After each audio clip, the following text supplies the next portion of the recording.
At Christmas dinner, Dad flatly told me, "You're a burden and you can't stay here anymore." The very next day, I packed my things and told them I was done paying the bills. Dad. At Christmas dinner, my dad announced, "You are a burden and you can't live with us anymore." And the next day, when I packed my things and told them I was stopping paying the bills, Christmas dinner was almost over when my father put down his fork, looked me straight in the eye, and said, "You are a burden, and you can no longer live with us." At first, I thought I had misheard him. My mom let out this weird, nervous laugh, like she wasn't sure if he meant it, but then he just sat there, staring at me, waiting for a reaction. The room fell silent. My younger sister, Lily, froze with her fork halfway to her mouth. She looked at me wide-eyed, as if she couldn't believe what she had just heard. I swallowed the piece of ham I was chewing and put my fork down. "What you heard me," my dad said. "You've overstayed your welcome. You need to move out." I just sat there, trying to process. I was 23. I had a steady job and could have moved out a long time ago, but I stayed because they needed me. I paid the electric bill, the internet, groceries most weeks, things they couldn't afford because my dad had been unemployed for years, and my mom only worked part-time. I wasn't a burden. I was the reason the lights were still on in that house, and now, out of nowhere, I was being kicked out like some useless freeloader. Mom finally spoke up. "Maybe we should talk about this later." "No," my dad interrupted. "Kevin, this is my house. I make the rules and I say he's done here." Lily put down her fork. She was only 16, and I could tell she was scared. She stared at my parents like she didn't even recognize them. If they could throw me out so easily, what did that mean for her? I took a deep breath. I wasn't going to argue or beg. If they wanted me out, fine, but they weren't ready for what that really meant. I leaned back in my chair. "All right," I said. My dad sat up straighter, like he'd won some imaginary battle. Mom still looked uncomfortable, but she didn't say anything.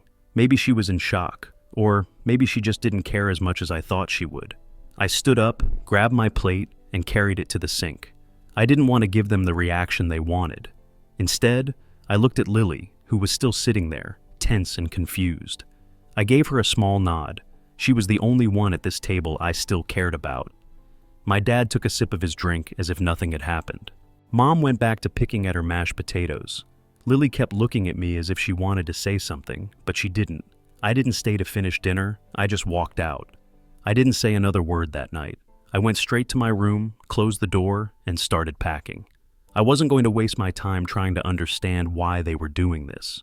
If they wanted me gone, then I was gone, but that also meant that they would lose everything I had paid for, and I wasn't going to warn them. I packed in silence, but I could hear them talking downstairs. Mom's voice was low and scared. My dad's was firm, like he was trying to convince her of something. I caught bits and pieces. "He's old enough. We can handle it. He should have moved out years ago." An hour later, Lily knocked on my door. I opened it, and she slipped in, closing it behind her. She looked upset, her eyes red as if she'd been crying. "What the hell was that?" she whispered. "I don't know," I said, stuffing my laptop into my bag. "But I'm leaving tomorrow." She shook her head. "That's crazy! You pay for everything. They can't even afford food without you." "Not my problem anymore." She bit her lip, obviously trying to hold back more tears. "Where are you going?" "I'll figure it out." The truth was, I had some money saved up, but I hadn't planned on moving out so suddenly. I'd have to find a place fast, maybe stay with a friend for a while, but I wasn't worried. I'd be fine. They wouldn't. Lily hesitated. "Can I?" She stopped herself. I knew what she was going to ask. She wanted to come with me, but she was still in high school, and as much as I hated leaving her behind, I couldn't take her with me. "You know they'd never let that happen," I said. She looked at the ground. "Yeah." I finished packing, and she just stood there like she didn't want to go. Finally, she sighed. "You're going to regret this." I grinned. "I know." The next morning, I left before they even woke up. I carried my bags downstairs, loaded my car, and took one last look at the house. No sadness, no regret, just relief. Then, as I was pulling out of the driveway, I opened my banking app and removed my name from every bill: electric, internet, water, even the Netflix account. I had paid for them all. Without me, everything would be shut off within the month. I smiled, put my car in drive, and drove away without looking back. For the next few days, I crashed at my friend Jake's apartment while I looked for a place of my own.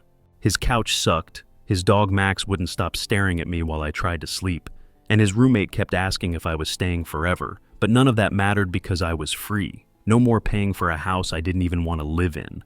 No more pretending to respect a man who had no problem kicking me out at Christmas dinner. No more being treated like a walking ATM.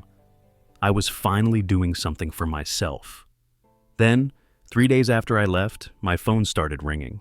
At first, I ignored it. 7 missed calls from Mom, 2 from Dad, which was shocking because he never called me, and a couple of texts from Lily.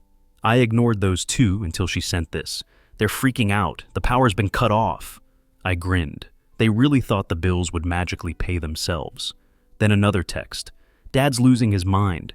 He said you did something to the house." Oh, this was getting good. I could just picture him stomping around in the dark, yelling at Mom while she cried about the Wi-Fi being down.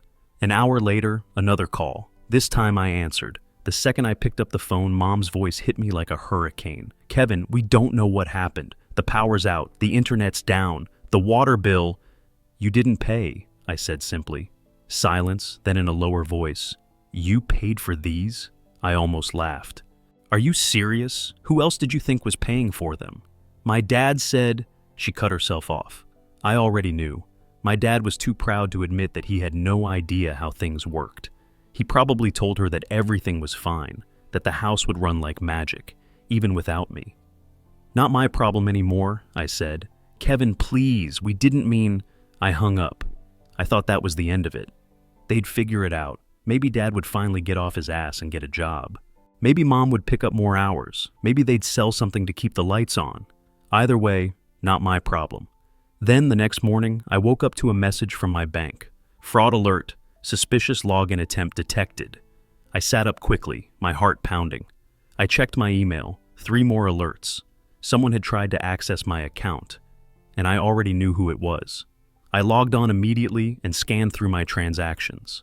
Nothing had been taken yet, but there it was. An attempted password reset, another failed login, then a third. I clenched my jaw. My dad must have really been desperate. I called Lily. She answered right away. "I was just about to call you," she whispered. "Dad's freaking out. He keeps yelling about money. He was on the computer all morning. Trying to get into my bank account?" She was silent for a second. Then she cursed under her breath. "Does he have my old passwords?" I asked. "Probably," she admitted. "You know how Mom used to keep them in that little notebook by the computer?" I knew it. My dad must have been going through that thing, hoping I'd be stupid enough to still be using the same passwords from high school.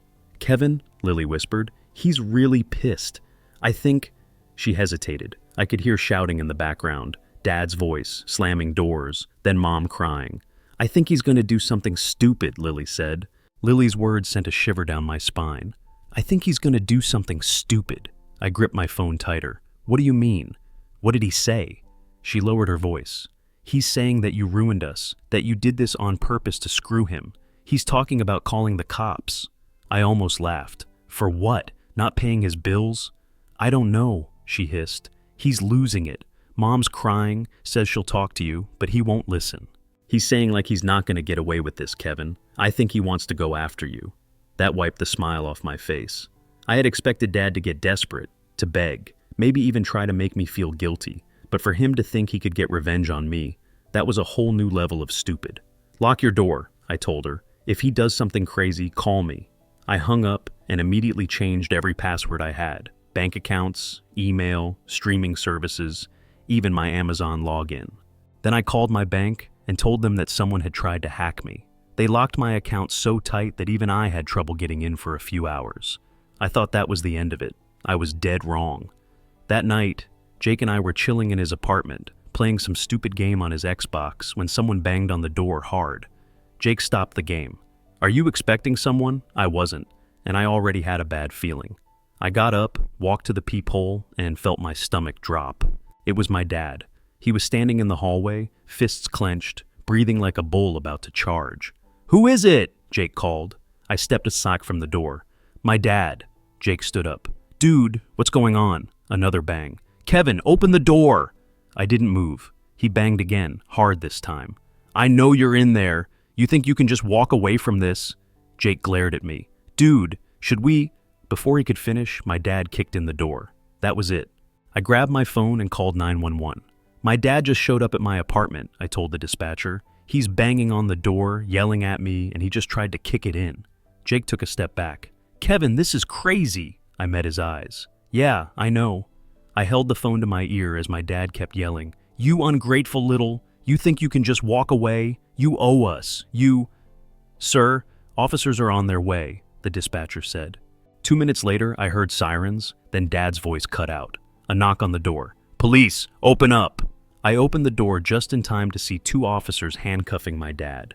His face was flushed, his chest heaving, but when he saw me standing there watching, his eyes changed. There was no regret, no embarrassment, just pure hatred. You did this, he growled as they led him away. I just stood there, watching, unmoved, because the truth was, he did it to himself. They took my dad away that night, but I knew it wasn't over. Lily called me an hour later. Mom's losing it, she said. She's crying and saying it's all your fault. Yeah, that sounds about right. She keeps saying you have to fix this. She's already calling people, trying to get bail money. I almost laughed. With what money? Silence, because we both knew they had none. No electricity, no internet, no savings, and now no father figure to yell at everyone while pretending to be in control. Without me, they were sinking fast. I should have felt bad, but all I felt was relief. Keep an eye on her, I told Lily. If she does something crazy, call me. And sure enough, Lily texted me the next morning. Mom's selling your stuff. I froze. Then I called her. She picked up right away, voice sharp. I told you to fix this. Are you selling my stuff? A pause, then bluntly. We need money, Kevin. I clenched my jaw. So, you're stealing from me? You don't live here anymore, she snapped. You left all this behind. It's in our house. That makes it ours. She had no remorse, no guilt, just entitlement. I'm calling the cops, I said. Don't you dare. I hung up. Then I called the police. 2 hours later, I got a call back. We talked to your mother, the officer said. She wasn't happy, but she's agreed to hold your things until you can pick them up. I texted Lily. I'm coming over, but I should have known they weren't ready, because when I pulled up to the house, something made my stomach drop. My car sitting in the driveway, it shouldn't have been there because I had left it at Jake's apartment. I turned off the engine, my heart pounding. My car wasn't just here, it was being driven. The front seat was folded back like someone had been sitting in it. My glove compartment was open, and worst of all, the gas tank was almost empty. I clenched my fists. They had stolen my car. Before I could get out, the front door swung open. My mom stepped out with her arms crossed. You called the cops on me, she said. You stole my car, I shot back. She scoffed. It was just sitting there. You weren't using it. I stared at her, trying to process the insanity of this logic. It's my car. How did you even get it? She didn't answer, but I already knew. They had a spare key. Mom, I said, my voice dangerously calm, if you don't give me my key, I'm calling the cops again. Her expression flickered just for a second. Then without a word, she stormed inside. A minute later, she came back and threw the key at me. It hit my chest and landed in the grass. There, she spat. Happy? I picked it up, keeping my anger in check. I'm taking my things, and then I'm leaving for good. I walked past her, straight into the house. Lily was waiting in the hall, looking tense. She took your laptop and pawned it, she whispered. I closed my eyes. Breathe in, breathe out. I turned to my mom. Where's my laptop? She lifted her chin. I told you we needed money. That was it. I pulled out my phone, dialed 911 for the second time that week, and let her watch. Yes, I want to report a stolen vehicle and stolen property, I said, staring her dead in the eye. My mom just admitted that she pawned my laptop without permission. The color drained from her face. This time, she was the one who had to deal with the cops. The moment my mom realized I wasn't bluffing, she panicked. You can't do this, she hissed, her voice low. I'm your mother. I ignored her. Yes, officer, I have proof that she admitted to taking my belongings and pawning them, I said into the phone. I want to press charges. Lily stood frozen, her eyes darting between us. Mom's hands were shaking now. She looked completely taken aback, like she thought she could keep pushing, and I'd never push back. Kevin, she tried again, softer this time, like she was begging. We're struggling. Your father's in jail. I had no choice. You had a choice, I said. You could have worked more. You could have sold your own stuff. You could have asked for help instead of throwing me out like garbage." She blinked quickly, her face contorting. "I was angry," I laughed. "Yeah, so was I." I heard sirens outside. Mom jumped. A few minutes later, 2 police officers came through the door. "Sir, did you call about stolen property?" one of them asked. I nodded and pointed at my mother. She took my laptop and pawned it. "I want to press charges." Mom gasped as if I had stabbed her. "Kevin, don't do this!" The officers turned to her. "Ma'am, is this true?" She hesitated, her eyes darting between me, Lily, and then back to the cops. I could see her calculating, trying to figure out if she could lie her way out of this. Then Lily spoke. She told him herself, right before he called you. Mom snapped her head at Lily so fast it was almost scary. "You little—" "Ma'am," one of the cops cut her off. "Do you have a receipt from the pawn shop?" Her face fell. She knew what was coming. They took her outside. I watched through the window as they talked to her for a few minutes. Then suddenly, handcuffs. She started struggling, crying, and screaming. Neighbors peeked through their blinds. The whole street probably heard her wailing about how she was just a struggling mom and how this was unfair. Lily stood beside me, staring out of the window. She swallowed hard. "Is this really happening?" I nodded. "Yes." And for the first time in a long time, I felt at peace. Then my phone buzzed, a message from an unfamiliar number. "You're going to regret this." My chest tightened. I read it again. Then I realized Dad had been released on bail. The moment I saw that message, I knew exactly what had happened. Someone had bailed Dad out. And I had a pretty good idea who, probably one of his old drinking buddies, or maybe even a distant family member who hadn't gotten the full story. Either way, he was out, and he was pissed. I showed Lily the text. Her face went pale. "Kevin, you need to leave." "No," I said. "They do." I turned to the cops who were still outside dealing with Mom. "Can I go in and get the rest of my stuff?" One of them nodded. "As long as it's okay with your sister." Lily was already moving. "Let's make this quick." We went upstairs and packed everything that was mine. Clothes, old video games, even the stupid stuff I'd left behind thinking I'd come back for it one day. I wasn't coming back. Ever. As I carried the last box to my car, Mom was still crying in the driveway, begging the officers to let her go. "This is a misunderstanding. He's my son. He wouldn't do this to me." I just walked past her, unbothered. She screamed my name as if that would magically change anything. I got into my car. Lily stood by my window, shifting from foot to foot. "I don't want to stay here," I sighed. "I know you don't, but you only have 2 years until you're 18. She nodded, eyes glassy. "I'll be fine. I'll just be quiet and keep my head down. Call me if anything happens." She nodded again. Then headlights appeared down the street. A car turned onto our street. My stomach dropped. Dad.